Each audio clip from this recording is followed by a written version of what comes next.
Fala galera, bem-vindos a mais um Landcast. Hoje eu tô aqui com um gigante, numa brand assim maravilhosa que eu uso, reuso, enfim, que é a Pirelli, do Grupo Pirelli. Né? Hoje o Marco D'Urbano tá aqui, que é o CIO Latam, tecnologia. Tá contigo, né, bicho? Tudo comigo. Tudo com você, legal. O Marco D'Urbano, né, tem 25 anos de carreira, quase 26, estava falando com ele aqui agora há pouco.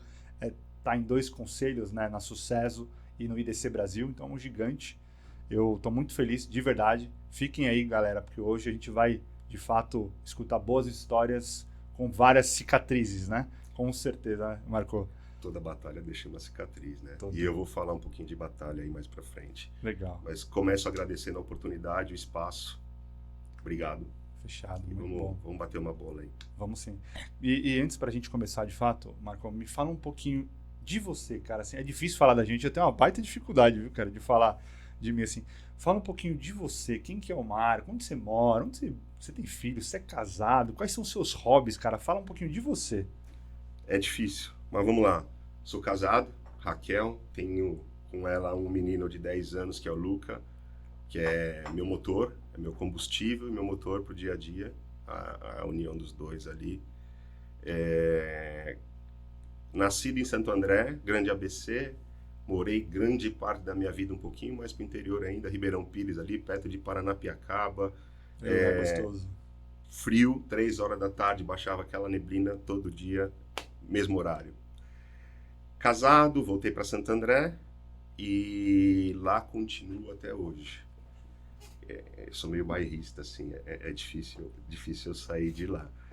E nesse jogo maluco da vida aí, eu sou marido, pai, filho, irmão. Tenho uma irmã também na mesma área, trabalha com SAP também, onde tudo começou para mim. E cara, eu gosto de ver, não de jogar, mas de ver futebol, sou São Paulino. Putz, tinha que ter um defeito, cara. Consegui trazer meu filho pro São Paulo, Que porque legal. você é palmeirense, certo? Sou palmeirense. Você vai acreditar que o primeiro jogo que eu levei no estádio foi a final do Palmeiras contra o Água Santa? Pô, que legal, cara. E aí ele quase virou palmeirense até eu levar ele para São Paulo e Flamengo, final da Copa do Brasil. Aí não teve acabou. Jeito, não teve jeito. Virou, por sorte, virou São Paulino. Eu gosto de música, eu sou um cara do rock and roll. The Doors, para mim, com as poesias de Jim Morrison, são fantásticas. Animal. Mas, em contrapartida, eu gosto de techno. Como hobby, eu tenho um par de toca-disco lá, vinil, de vez em quando eu dou uma brincada, faço um barulho lá em casa para deixar os vizinhos meio malucos. É um DJ, é isso? Entre aspas, né? Sim, amador, legal. bem amador. Que legal, Marco. Mas o que te define como pessoa? Assim? O que te inspira, cara? Essa é uma pergunta sensível, eu diria. A busca por uma humanidade mais empática e um mundo melhor. Então, assim, eu sou um cara que sofro muito com injustiças, com tudo que a gente vê por aí. E nessa linha de raciocínio, eu tento trazer aquilo que eu aprendi com os meus pais, que eu tenho como aprendizado e caráter, e passar para o meu filho para que ele seja uma pessoa ainda melhor que eu. Pode soar clichê, tá? Mas é um negócio que me balança de verdade. Ver uma pessoa em condições assim, esse rumo que eu trago na minha jornada é para, inclusive, tentar modificar ou mitigar isso de alguma forma. Eu acho que é importante. A gente tem que fazer pelo menos o nosso melhor para tentar tornar o mundo um pouco mais justo e perfeito. Exato. Né? Acho que é extremamente importante. Muito bom. Você teve uma mudança absurda, né? Literalmente absurda. Você foi da área de mecânica, né? Para a área de tecnologia. Como foi essa mudança? O que te despertou, assim? Né? Qual foi o interesse? Eu vou responder direto ao ponto e depois eu te contextualizo. Foi vésperas de faculdade, de prestar vestibular, eu vejo um primo meu codando. Tela preta.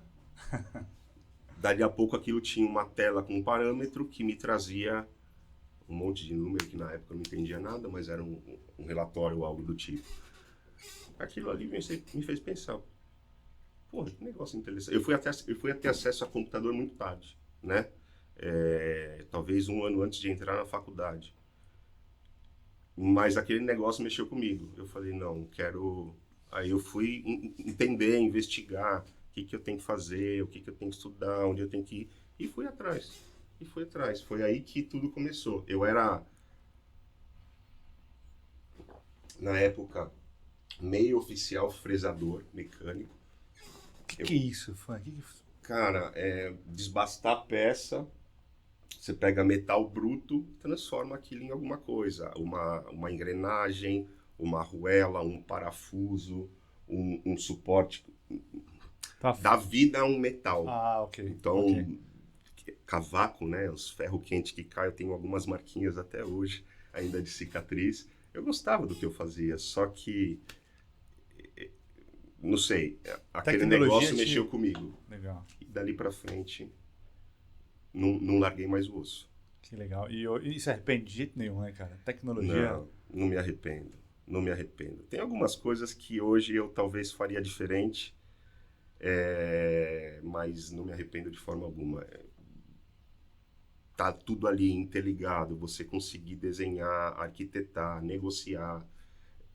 Cara, é legal, não sei, me traz uma energia para chegar a trabalhar e tentar mudar alguma coisa. E a área de tecnologia, todo dia é uma coisa nova, né, cara? Habilitadora, sim, habilitadora. Habilitadora. Extremamente habilitadora.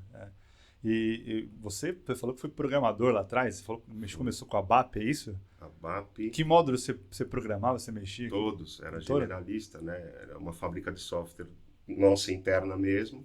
Entrei de estagiário, perfil, puta, SU01, PFCG, aquela parafernália toda para dar acesso às pessoas e programação. Milhões de Z já criou.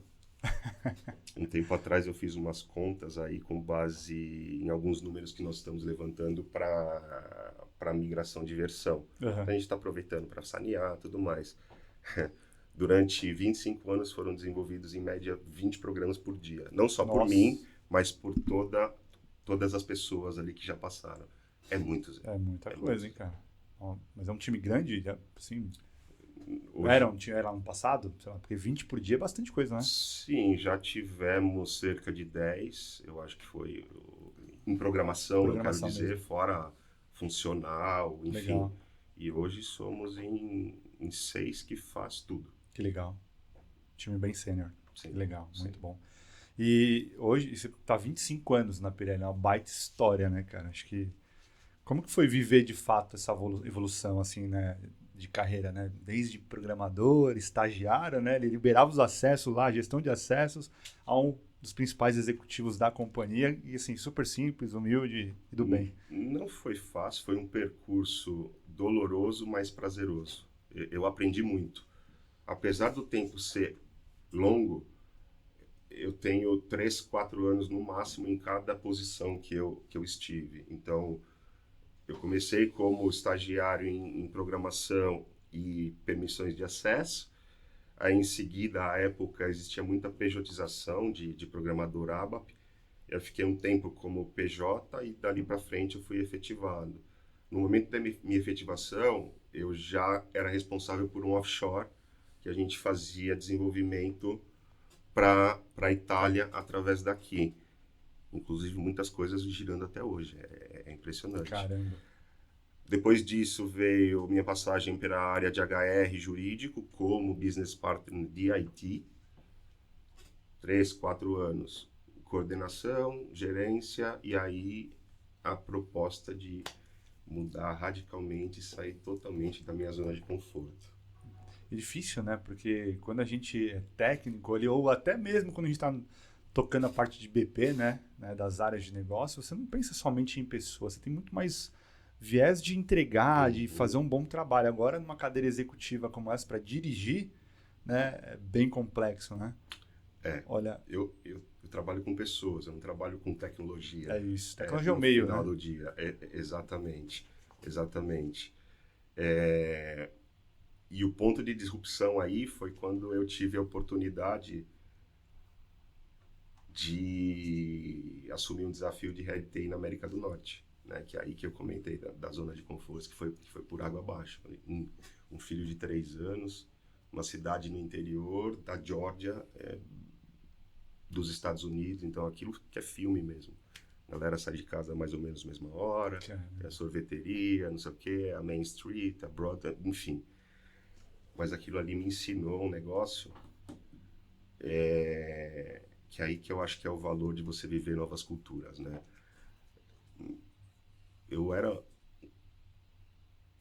era mais workaholic do que sou hoje, vamos dizer assim. E aquela passagem me ensinou a conseguir balancear o tempo de qualidade entre família e trabalho. Não deixei de fazer menos, não fiquei menos responsável. Perfeito. As entregas continuaram ocorrendo, mas...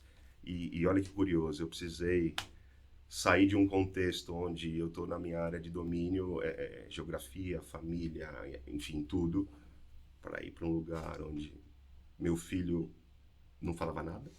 Eu achava que falava alguma coisa até a primeira reunião. Assim. Até a primeira reunião. Eu saí de lá, olhei, gente, não entendi 20%. Tinha muito acento, né?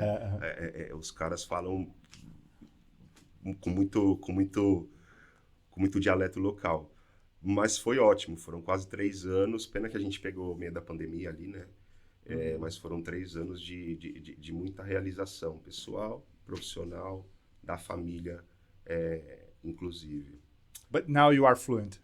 Yeah, more or less. Are let's you say. fluent now? Yeah, we can chat. Yeah. Good. Legal. E nessa avalanche de tecnologia nova que aparece aí a cada 6 segundos, né? Abre-se uma nova consultoria de tecnologia a cada 6 segundos no mundo hoje, principalmente por causa da IA, né? Você tem algum ritual assim que você se atualiza, né? Sei lá, olhar Google News, enfim, o que você hoje, como você tenta se atualizar? Porque é impossível ele ficar literalmente aware ali de tudo, né? Não dá, né? Não tem como. Não dá. Eu conheço pessoas que fazem já seu agente, às vezes o próprio agente falando com você mesmo no final do dia. Não cheguei nesse estágio ainda, mas eu leio muito canais de notícia. Eu frequento muito networking, faço muito networking, então no começo foi a contragosto, assumo, lá em 2019, mas hoje eu entendo que é essencial você estar conectado com pessoas-chave, com pares de mercado, para você entender também até o que não funciona mais do que o que funciona. Podcast, eu ouço muito MIT, ouço o de vocês, sem querer fazer jabá, já fazendo, e tem também o da McKinsey, que eu gosto de ouvir. Legal. Então, é mais ou menos por aí. Muito bom. McKinsey é uma baita, né? Um baita podcast ali, pessoal, muito bom. Passei por 3 anos lá, aprendi muito também. Legal demais, assim. E aí, Urbano, eu queria que você olhasse para essa câmera aqui e desse 3 dicas para a galera que um dia almeja sentar numa cadeira executiva, assim como você. Uma galera que está aqui escutando e quer, de fato, um dia sentar nessa cadeira aí, cara. Vamos lá. Caso o início seja técnico, como o meu foi, puramente programação, não se resumir à linha de código. Entender tudo que está motivando alguém pedir aquela demanda. E aí eu comento e brinco sempre, né? Pergunta por quê até você entender. E depois que você entender o porquê, você pergunta o pra quê. Que o pra quê vai te dizer de fato O resultado traz isso. E perfeito, o resultado, e você pensa a longo prazo. Porque Excelente. Normalmente você resolve aqui, ó. Então, cara, curiosidade. Não simplesmente, não seja um order taker, beleza. Perfeito, não. cara. Seja curioso. Seja curioso ao ponto de você ser um solution offer. Eu gosto muito disso, sabe? Essa distinção. Esse é uma das dicas. Outra dica, que aí eu sempre comento toda vez que eu bato papo, é batalhas, cara. Ao longo da vida e da carreira, eu aprendi que você não precisa e nem deve lutar todas as batalhas. No começo ali você fica cheio de energia, adrenalina, não quer tudo. Não, mas tem que ser assim, né? Não vale a pena. Não vale a pena. Então escolha aquelas... Desculpa, eu errei a mira. Escolha aquelas batalhas e sempre com embasamento. O que eu quero dizer com isso? A gente está na era dos dados, pessoal. Saibam usar os dados como informação a seu próprio bem. Você tendo um embasamento com dados, a chance de você perder uma batalha é muito pequena. Se você tem o dado consolidado, o número exato, é matemática, é muito difícil. É matemática, exato. Muito legal. Animal, galera. E, ó, resetou na hora. Perfeito. Legal. E você ficou 3 anos lá fora, né? Você comentou. E aí, você aprendeu bastante sobre gestão, né? De como, assim, Brasil, né? Português, a outra língua, enfim, baita dificuldade. Então, modelos de gestão muito diferentes, né? Gestão de enfim. Pessoas, sim. Você, cara, uma baita experiência que você tem, não te chamando de mais velho, eu tenho 35 anos, embora não pareça, Marco. Cara, você pegou algumas das transformações, né? Desde aquele gestor quadrado, né? Comando e controle, né? E até esse gestor cool aqui, o que hoje em dia tem, né? De dar, de fato, confiar no time, que eu acho que é o correto, né? De vai lá, eu dirijo, você me mostra como, né? Não eu, né? Como que você vê essa mudança gigante que teve entre o chefe, né? Comando e controle, e hoje esse líder que dá direcionamento e, enfim, principalmente com essa experiência que você teve lá fora, né? Tem uma baita diferença, né? Certo. Lá fora as experiências foram curiosas em relação à gestão e me fizeram amadurecer em relação a encorpar contra grandes desafios fora da tua zona de conforto, porque ali tudo era problema novo para mim. Tudo. Eu cheguei com muito mato alto, é verdade, para estruturar uma área de tecnologia. Legal. Para a transformação digital, sabe? Então, assim, ao mesmo tempo que eu tinha mato alto, eu tinha muita resistência da cultura local, porque sempre foi assim, certo? Mas que no final do dia funcionou. Mas funcionou por quê? Porque eu tinha gestores atrás de mim que eles falavam, vai. E se não for, a gente vai fazer acontecer porque eu tô aqui. E foi. Agora, falando um pouco sobre gestores quadrados e old school de gestão, esses caras te ensinam muito também. Principalmente o que não fazer, né? É isso. E eu aprendi bastante com alguns poucos, ainda bem, que passaram pela minha carreira. E muda, né? Não é só aquele cara que te dá espaço, você sai fazendo. Não. Um cara, né, um pouquinho mais duro também acho que é importante, né? Sim. Você ter essa experiência também, né? Tem. Não é o caso de atual, adoro meu chefe. Legal. Ele é um cara que me dá liberdade para propor, para executar. Muito bom, muito legal. E como que você olha para o futuro do TI na indústria automobilística, cara? Daqui 5 anos, assim. Eu posso dar um exemplo aqui, claro, né? A gente desenvolveu um software que hoje, sei lá, vou falar de empresas, vou passar numa cancela de um pedágio, enfim. Você tem que ter a tagzinha colada lá, né? Certo. A gente desenvolveu o primeiro Free Flow aqui do Brasil, que você não precisa colocar a tag no vidro do carro, você baixa o aplicativo, faz o OCR e passa. Por isso que eu estou falando assim, indústria automobilística, né? Como que você enxerga tudo isso? Assim, facilidade, dificuldade? Como que... Vamos lá, eu vou tentar dividir a resposta em 2 linhas de raciocínio distintas. Primeiro, a produção, né?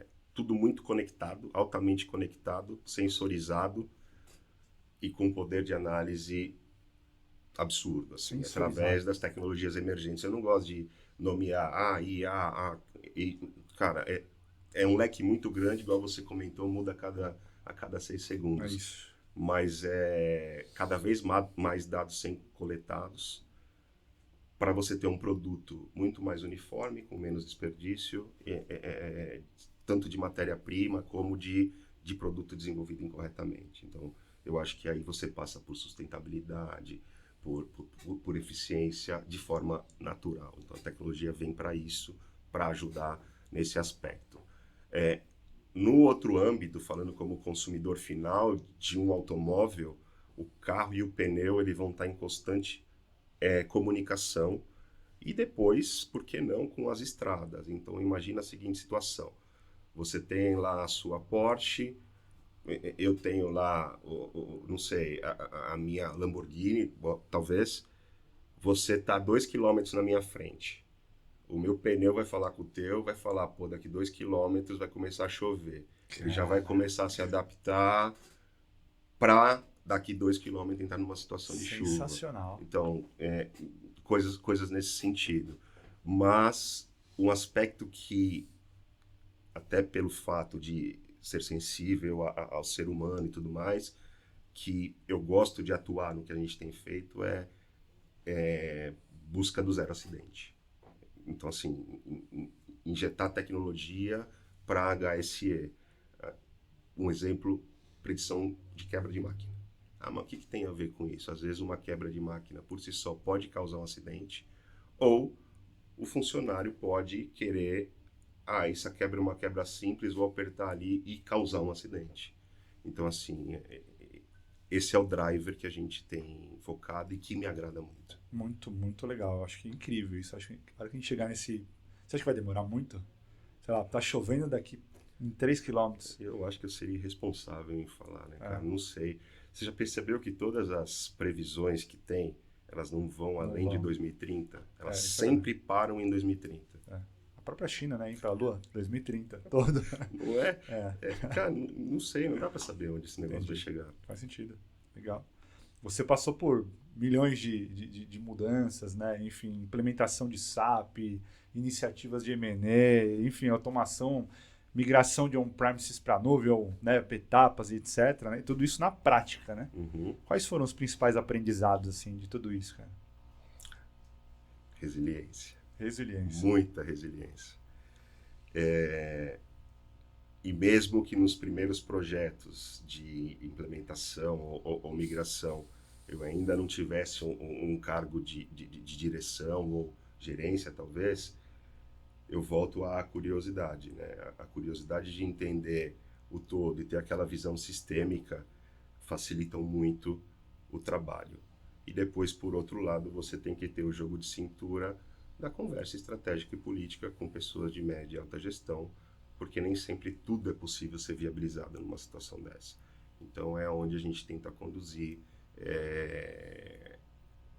o melhor dos dois mundos, aquela maior facilidade de desenvolvimento tecnológico com baixo custo e grande qualidade, com o essencial para que a pessoa, a área ou a empresa tenha a melhor produtividade em cima daquilo que você está fazendo.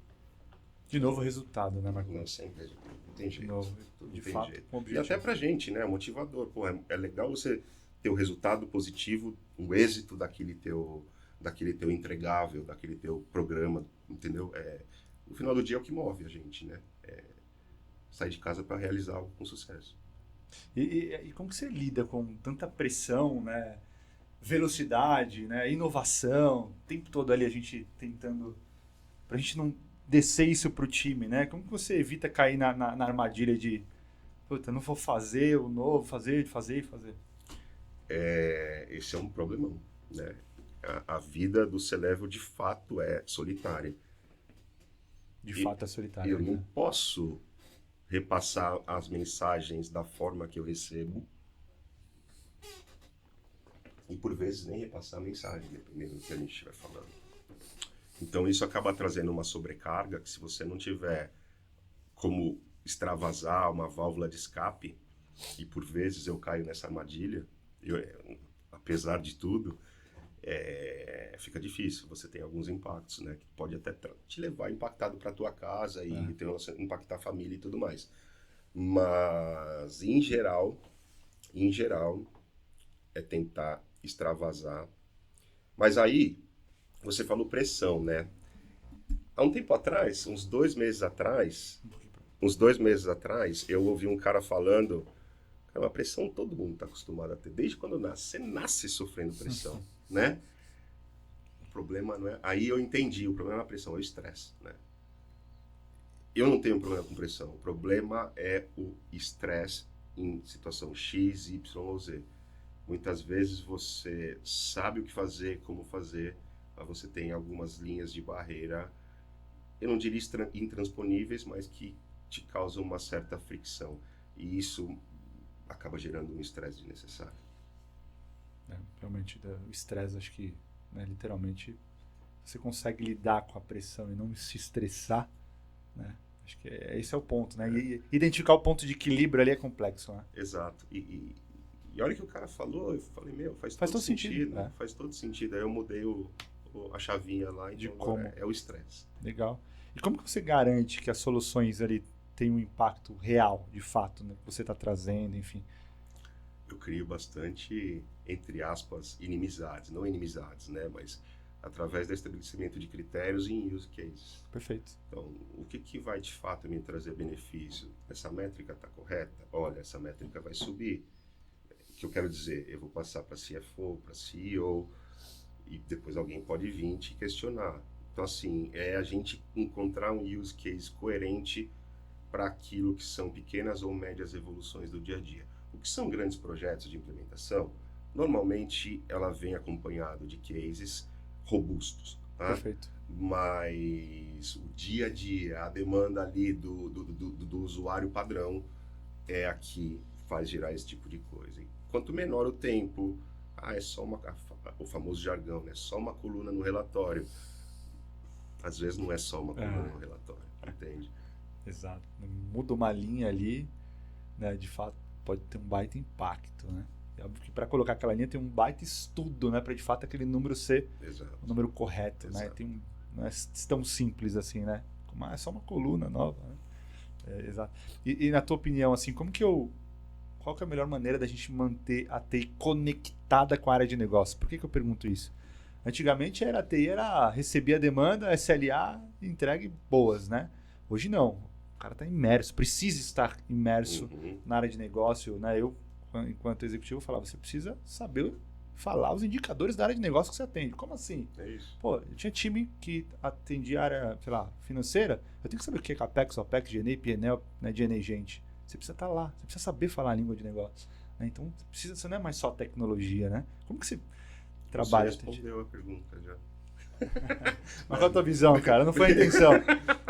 Brincadeira, eu concordo contigo, você tem que estar colado na área de negócio, mas eu divido a área de tecnologia em dois nesse momento. Você tem digital, que é onde eu vejo, no Brasil talvez ainda não seja tão difundido o CDO, que é o Digital Officer. Perfeito. Que esse cara é o cara estratégico. Ele está ajudando a empresa a olhar para frente, olhar para a estratégia e desenhar a estratégia da empresa. Certo. Por outro lado, você tem a IT, a tecnologia da informação, que vai cuidar daquilo que é operação, keep the lights on. Keep the lights on, tá? A digital tem que estar colada de fato na área de negócio. Legal. E entendendo os propósitos das mudanças que têm que ser feitas. Entendendo o propósito das solicitações e propondo soluções também, porque assim, na minha concepção, o profissional digital ou tech, TI, como chamemos, ele é o cara que consegue ter maior visão sistêmica de um ecossistema corporativo. Order to cash, procure to pay e por aí vai. Tá? Ele nunca será um especialista em tudo, mas ele pode ser o cara generalista que conhece e consegue orientar a empresa. E isso ajuda na definição de novos processos, de melhores práticas. Tá? E por outro lado, você tem a IT suportando e embasando tudo isso, com infraestrutura, que sem infraestrutura você não inova, é a base de tudo. Perfeito. E assim por diante, que tem seu valor. Sem ela, o outro não funciona, e sem o outro ela não existe. Então, uma coisa, né? No final do dia, a mensagem para minhas pessoas estejam, inclusive, fisicamente presentes. Às vezes um café, cara, um bate-papo no corredor. A gente tem sedes distintas, a gente tem Campinas, Bahia, Argentina, São Paulo, ABC, Haiti está no ABC. Vamos fazer uma visitinha, uma vez por semana, uma vez a cada 15 dias, ir lá, conversar com o teu usuário, sentir a temperatura, sabe? Eu acho que isso faz toda a diferença. Isso muda, né? Muda muito, assim. Antigamente era de fato o SLA e ponto final, né? Hoje, sei lá, a infraestrutura que você comentou, tem os SREs, né? Site Reliability Engineers, que ficam de fato na área de negócio, né? Vai para o time, olha para a infraestrutura, né? Isso. É muito importante. Mudou muito, né, Marco? Sim. Eu falo de CO2 com meus pares, com meu CEO. Caramba, que legal. Entendeu? Esse processo vai gerar tanto economia, no final do dia, eficiência também de transporte, Fato. óbvio, mas o KPI muda, você entendeu? O SLA é outro, muda, vai mudando. A conversa literalmente muda, né? A gente tem brincado, né? Digital worker, né? Daqui a pouco você vai ter um exército de digital worker nas empresas. E outro dia eu conversando com o meu colega diretor de RH, porque tem aí, né? No futuro, de TI e RH se fundem, né? Tem essa pessoas, linha de raciocínio. Né? Então, e aí? Porque no final do dia é isso mesmo, você vai ter que gerir um batalhão de empregados digitais. Qual aloca primeiro, quem tem prioridade na execução, enfim, por aí vai. Exato. E resultado de novo, né? Não quem grita mais alto ganha, né? Não. Resultado de novo. Não, exato. Sempre resultado. É isso aí. Mas eu já falei com fulano, tá bom, eu vou ligar para ele, eu vou conversar com ele. E vou mostrar para ele, de fato. É isso aí. Isso é muito... Aquele cara crachazada, funcionava muito. Hoje não, é resultado. Vamos pensar na companhia, né? É isso, assim. Hoje, você com uma baita experiência dentro da Pirelli, 25 anos, enfim, né? Você criou, de fato, uma carreira muito legal, muito bonita, inclusive, dentro de uma grande companhia, né? E tem muita gente passando por isso agora, começando, né? Nessa jornada agora, né? E que dica você dá para essa galera que quer crescer, quer inovar, né? Que dentro de uma carreira, porque hoje em tecnologia a galera fica 1, 2 anos, vai pulando de galho em galho, né? Como construir uma jornada, uma carreira dentro dessa? E aqui eu... Qualquer uma. Gente, de novo, resiliência, foco no teu objetivo de carreira. Eu sei que muitas vezes com 18, 20 anos isso ainda é obscuro, é nebuloso, mas o teu coração, o teu sentimento vai dizer se é disso que você gosta ou não. Teu primeiro fechamento, enfim, alguma coisa vai te dar algum driver. E sendo o caminho, seja curioso. Não faça por fazer. Não seja somente o executor. Até o cara que tem como job description a ser um executor, ele tem condições de ser curioso, para simplificar aqui o discurso, e trazer isso de bagagem. E entender os movimentos que isso pode fazer acontecer na tua jornada. De um programador para um analista funcional, ou de um analista funcional para um analista de negócios, a gestão de projetos, ou então a parte de infraestrutura, que você tem uma série de vieses e caminhos a seguir. Mas eu acho que a curiosidade é sempre o pilar inicial. E ética.